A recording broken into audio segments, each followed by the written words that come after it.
na muling mabawi.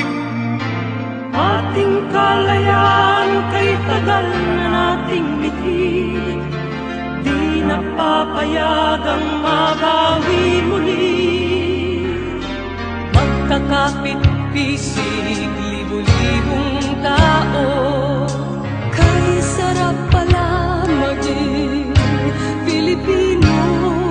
Sama-sama iisa ang adhikain, kailanman di na paaalipin. Ang lulong Pilipino sa mundo, mapayapang para ang pagbabago.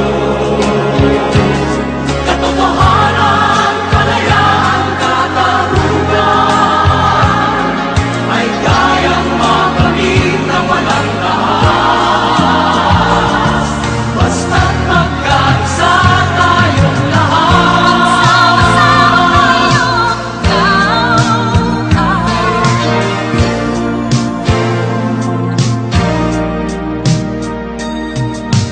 Basta nang nagaganap sa aming bayan, pagkasama ng mahirap at mayaman,